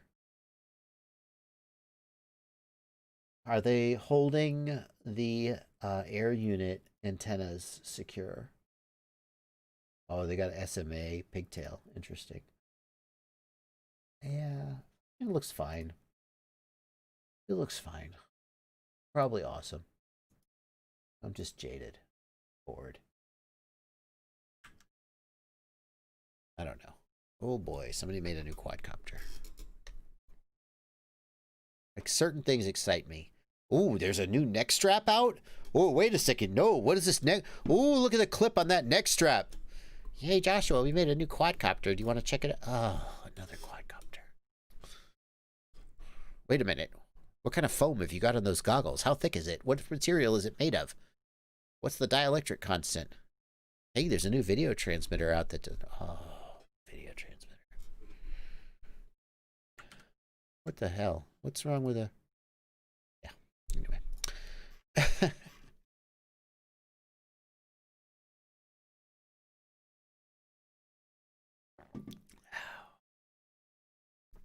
Well, we looked at it now, JB Edits. I hope you're happy. I hope that was satisfying. I'm sure that was very unsatisfying. That's what you get. It's 9:34 on a Monday. What do you want? Eli Rodriguez says, recently bought the HDO2 Plus and Fusion module. After I updated the module to 1.00 and installed the power mod, stop. HDO2 does not need the power. Oh, my bad. I'll take it back. Because you could be running Wi-Fi on the Fusion. And if you're running Wi-Fi on the Fusion, you do need the aux power cable. The module stopped being powered. Module works great when powered through USB or if I give power directly to the pin. Seems like goggles are not giving power to the bay. Tried with the damn. I was going to say, did you try the on-off switch? Wired the module directly to the battery, but that's annoying. That's not right. I mean, Eli Rodriguez, did you test the pins in the module bay? Not on the Fusion module, but the goggle. Test the pins to see if they're outputting 5 volts. Since it happened right after you installed the aux power cable, I have to wonder whether you like accidentally installed the ribbon cable wrong or somehow like shorted out the 5-volt regulator. But I would want to test if the goggle is outputting 5 volts to the pin in the module bay. That would be the first thing I would do. Raven187, thank you for $2 Australian. Seen Quad Mover fly on a micro? Search Quad Mover GTB 229. Quad Mover is stupid. Quad Mover is stupid, and he shouldn't. I'm not sure. Like, you ever hear about those old blues guitarists who like sold their soul to the devil? That's what I think of when I see Quad Mover. I'm Justin fly Davis. line of sight. Wait, no, not you, Justin Davis. Where's Quad Mover? Where's Quad Mover? There we go. He's so good. Okay, here we go. Oh yeah, it seems I could do that. This is no big deal. Here's just wait a minute. No, I just.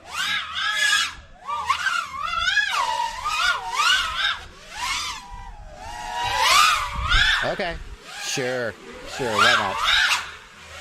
Makes sense. I don't even know how you don't lose orientation. Okay, that's Quad Mover for you. He's insane. Chris Basile, thank you for $20. Big donation. Thank you, Chris. I have a Tyro 79. It flies okay in angle mode, but it flips out at the smallest bump. When in acro mode, anytime I flip or roll over about 60 degrees, it bugs out and flips or rolls continuously until a crash. Chris, I hate to say it, this feels like it might be a motor problem. Usually a death roll, to me, the first thing I think of is a motor or an ESC problem. The question I always want to ask is, does it roll the same direction every time? Does it always roll left and down, right and down? That would point to a single motor or ESC being the problem. On the other hand, if it always rolls left when you roll left and right when you roll right, then that's not a bad motor or ESC. That's like a more general system-wide problem. The thing is, oftentimes if there's a problem like with the flight controller losing power, the quad will just fall or maybe gently tumble, but it won't go down to the ground. That's a motor failure almost every time, motor or ESC failure. So the first question I would ask Chris Basile is, does it roll the same direction every time or does it roll random directions? And then I would be looking to maybe change a motor or ESC. The other thing I would look for, thank you for your generous donation. I'll give you 2 tips instead of 1. The other thing I would look for is there any sign that it's rebooting? Like, do you see the Betaflight OSD pop up in your goggles? That would indicate the flight controller lost power. Do you see do you hear the ESCs go doo-doo-doot? That would indicate the ESC lost power. However, worth keeping in mind that if you have a bad motor and the quad death rolls, sometimes that will cause so much voltage sag that the flight controller will reboot. So there you go. High Metal, thank you for $5. You've always been a lot of help. Thank you. Thank you, High Metal. Do you know the difference between the Hall and the RDC-90 gimbals on the Jumper T18? Yeah, the Hall gimbals have like plastic crossbars and so forth. The RDC-90 gimbals, I actually have them in my T18, but I haven't opened it up to look at them yet. But the RDC-90 gimbals are supposed to have just better construction. Like, for example, perhaps they would have like CNC metal construction instead of plastic parts. I haven't opened it up to look yet to verify, but I will. But basically, even though they're not Hall effect gimbals, they're much higher quality construction. People think Hall effect gimbals are the be-all, end-all of gimbals. Hall effect gimbals are the be-all, end-all of cheap gimbals, because cheap gimbals will have potentiometers in them, and the potentiometers will wear out quickly. They won't recenter. They'll get kind of gunky. When you raise the throttle, the yaw channel will move. Cheap potentiometers wear out quickly. So Hall effect sensors, because they don't have any mechanical part, there's nothing to wear out. There's nothing that rubs or scrubs. And so cheap Hall effect gimbals will last a long time, and that's a good thing. But there's no reason you can't make a really, really good, expensive, high-quality potentiometer gimbal. And so when you see that these Alps gimbals in the T18 Pro don't have Hall effect, don't freak out. They still could be way, way better gimbals than the Hall effect gimbals that are in the cheaper one. Copter 612 got you in the super chat. MCGFPV, thank you for 10 Australian dollars. If Crossfire binding adds a hardware ID to each frame sent, does latency increase proportional to the number of pilots in the same space due to each receiver having to de-encapsulate each frame to check the recipient? I'm afraid that I can't answer that question.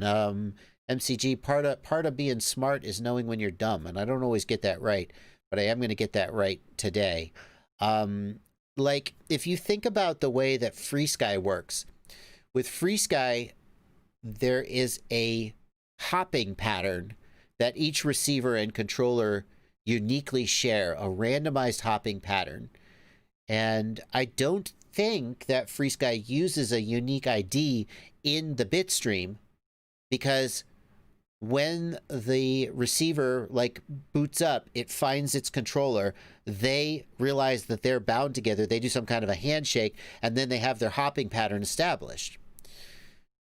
Now that Crossfire is doing multi-bind and stuff, I don't know. And I don't know what the internals of the Crossfire protocol are.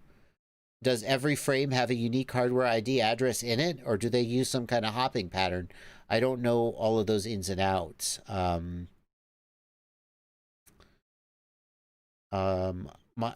haven't heard of latency increasing as more pilots are in the same space. I have heard of pilots getting fail-safe if they're in 150 hertz mode, as more pilots are in the same space.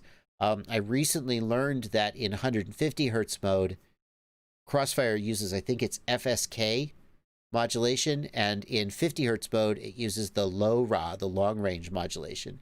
And that, this person told me, I haven't like independently verified it, but this person told me that's why at races they recommend that if you have a lot of pilots, they go to 50 hertz mode, so that because the low RA mode is less likely to interfere and more likely to happily coexist. I hope that you feel like you got your money's worth, but I don't actually know the answer to your question. Laserlord10, thank you for $5 in the super chat. 250 gram Argipilot 4-inch build. I'm out of my league, man. I don't know the first thing about Argipilot, but I'll do my best. According to the estimated weight, how insane will I go trying to build it? I don't know. Sub 250 gram Argipilot? Sure, why not? Zoe built a sub 250 gram Raspberry Pi based, I think it was running Argipilot. Zoe built one of them. It's sub 250 grams. It flies for 20 minutes on 18650 cells, and it runs a Raspberry Pi. So if she can do it, you can do it, right? Maybe. Mike Bergman is going back to the quad mover. He says he has green LEDs. That's how he keeps orientation. No, I don't buy it. I do not think that when you are flying that radically that you use the LEDs to keep orientation. I just think you just do it. I just don't, I've talked to people who fly like that. And I'm like, they're just like, I don't know. I just know that I turned left. And so now I know it's facing towards me. It's way more than just like looking at the LEDs. I guarantee you, he could fly that quad exactly like that with no visual markers on it. I guarantee you, he just knows. It's muscle memory. I guarantee you. T. Simon asks, am I correct that helicopters are a much more expensive hobby than quads? Yes.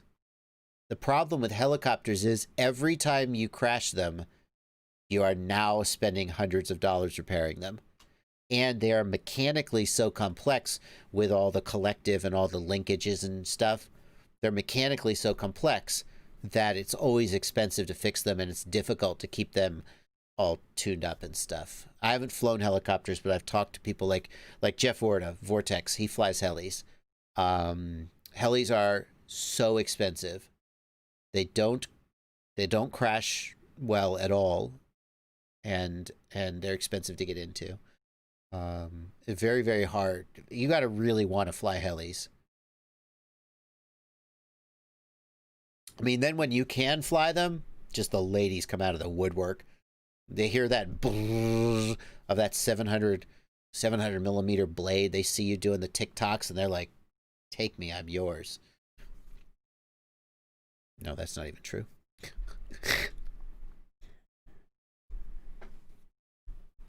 Big Data Pimp, I mean, all gimbals will wear out over time. My point is that with the Hall effect gimbals, the sensor itself has no mechanical components. So you'll get some wear of the crossbar. I don't even think the bearings wear out, because the bearings like are under no stress whatsoever. You'll get some wear of the crossbar, but Hall effect gimbals, I feel like for most people are definitely going to wear out a cheap set of potentiometer gimbals in 6 months or a year, depending on how often they fly, maybe 2 years. But Hall effect gimbals for a lot of typical pilots are just going to last forever.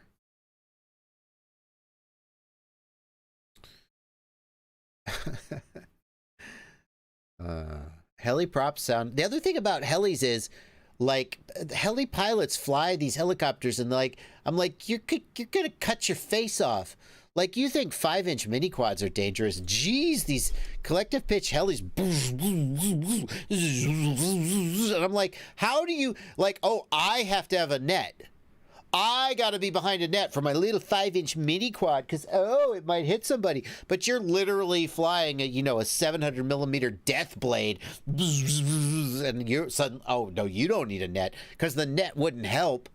You don't need a cage or a fence or anything. You're just going to go do your little 3D demonstration with your heli. I've always thought that was weird. Like, mini quad pilots got to have a net. You got to have a safe area. You got to have a flight line. And then you go to these events and these 3D heli pilots do these demonstrations, and there's nothing between the helicopter and the audience. Nothing.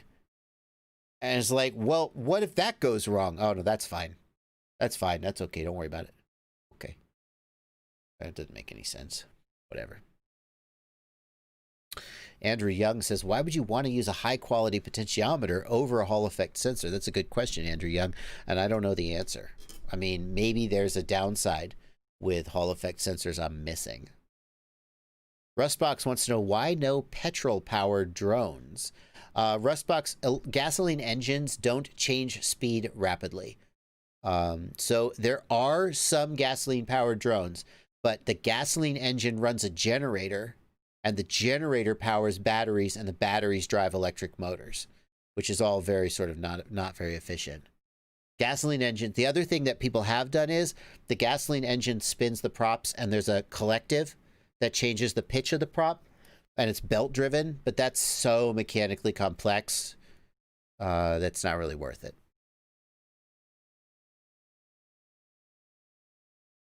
Yeah, no, you're right, Big Data Pimp. They're not invulnerable. I'm just talking about under typical use cases. I think the move to Hall effect gimbals on cheap transmitters was overall a plus. I mean, I wore out my original X9D gimbals in about 6 months. And then I got Hall effect gimbals and I never wore them out. So lots of vibration from the internal combustion engine. Good point, Juzel. Good point. Sean Hussein, thank you for $20. Thanks for all the help along the way. That's it. No question, just thanks. Thank you. Caleb K asks, how are you able to fly in a city without getting arrested? Caleb K, it depends on the city. If you go fly in New York City, Manhattan, you are quite likely to get a ticket, your drone confiscated, and or perhaps arrested, depending on where you fly, because like all of New York City is a no-fly zone. If you fly in other cities, maybe no one will care. I personally don't do a lot of urban flying because I just fly at my house. Some people feel like that I would be a better, more interesting pilot if I got out more. Be that as it may. If you look at guys like Cricket and Bachgrider who fly in the city, I'm not going to like speak for them, but like you just pull up somewhere where there's no people, you get out, you rip your pack, you rip a couple packs, and then you leave. And that's how you do it. Sometimes you find an area that's not active and you fly like an office park. You just pull up, you park, you start flying, and you know, hopefully nobody hassles you. And if somebody hassles you, you say sorry and you leave. And if they call the cops, you say sorry and then you leave, or you get arrested, but probably you don't get arrested. Usually you'll get trespassed before you get arrested, which means that the cops will say you are not allowed to be here, and if you ever come back, you're going to be arrested. And then you just don't go back, or at least I don't. I've only gotten trespassed once. I was flying in Orlando at a site that Drew took us to, and the person, the groundskeeper, whoever, didn't want us there, and instead he called the cops. And the cop kind of seemed like he thought this guy was being a dick, but the cop was like kind of on our side, but kind of also had no choice. And the guy was like, I want these guys trespassed. And the cop was like, okay. So the cop took our IDs and they gave them back. And he said, if you come back, then you're going to get arrested. It's like, okay. For the most part, nobody cares until you crash into something or someone, and then you got a problem. So don't do that. Really depends on where you are. Honestly, some cities are going to be much worse than others.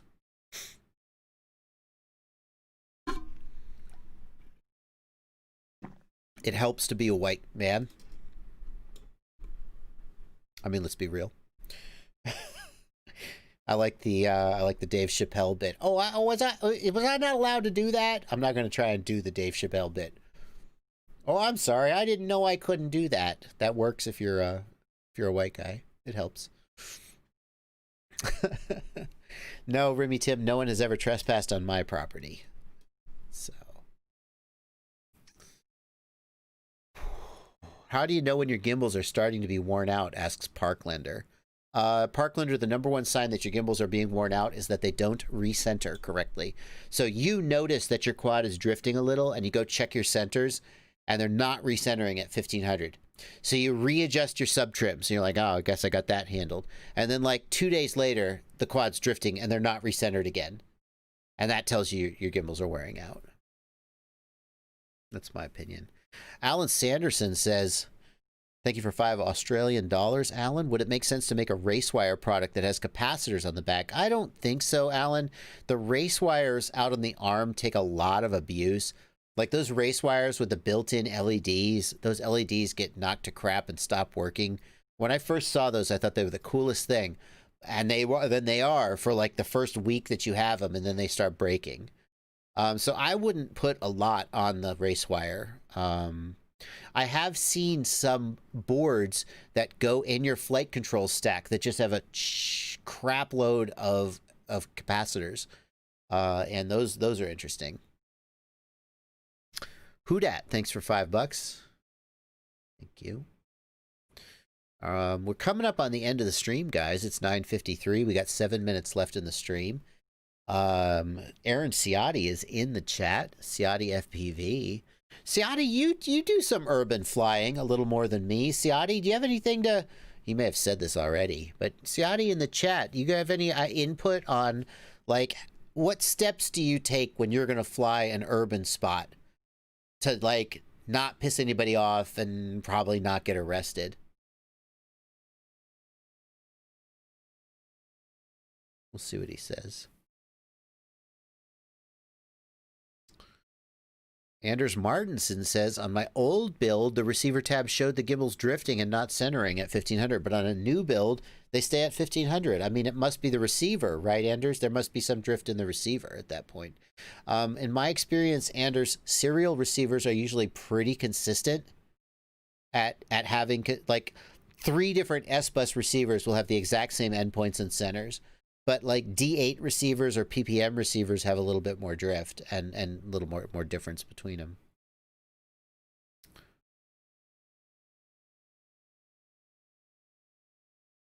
Two different RXSRs, Anders. I would expect them to be pretty consistent. Unfortunately, you can't adjust the channel centers using the RX range command.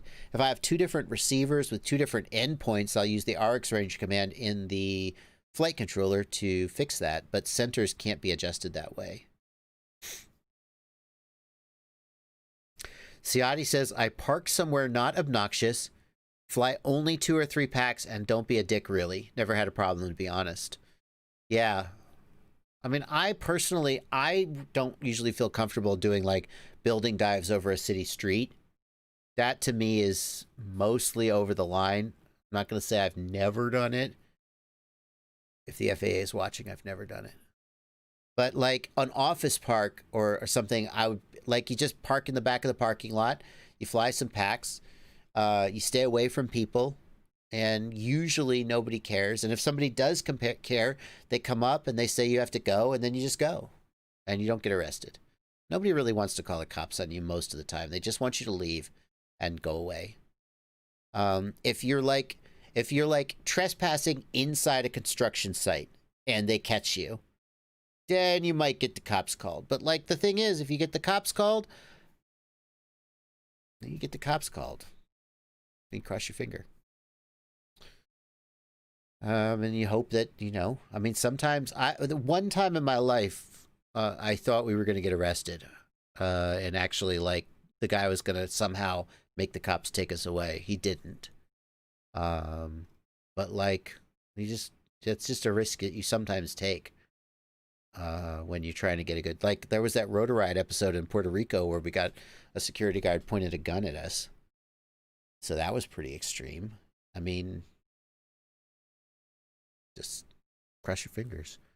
Big Data Pimp says, I find a quiet spot. Don't park illegally. Stay until I'm done. Don't fly like a dick. Don't break stuff. No B&E. Cops have come and gotten ride-alongs. That's the other thing. If cops do show up, like, try to offer them. Just read the room. Don't, you know, if they're insistent on you leaving, just leave. But, you know, you may have a chance to make a friend. The best case scenario, if you're going to fly a location, is to find, like, meet the security guard or whoever it is that's going to call the cops on you and, like, make friends.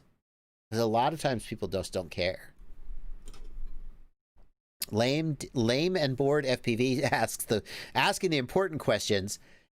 Are you trespassing if your drone is in the construction site but you are outside the site? Lame and bored FPV, I believe that would not count as trespassing. Under most people wouldn't consider it trespassing. So just don't crash inside the construction site and you'll be okay.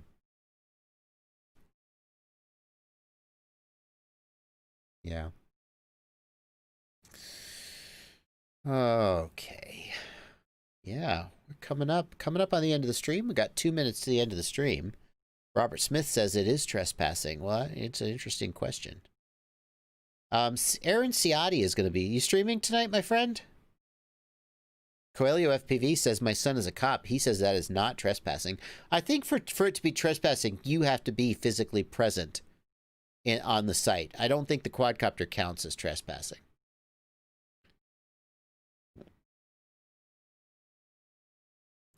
The FAA does not say no flying over private property without permission, Big Data Pimp. I'm not sure what you're getting at there. The FAA says that the FAA owns the airspace, and the FAA explicitly says that private property owners do not have the right to control the airspace over their property. The FAA has been really clear about this and has even argued that like municipalities, cities, and towns cannot regulate the airspace. So I don't think the FAA says don't fly over private property. I mean, they might say it's a bad idea, but the FAA has been very clear that private property owners do not have the right to regulate the airspace over their property.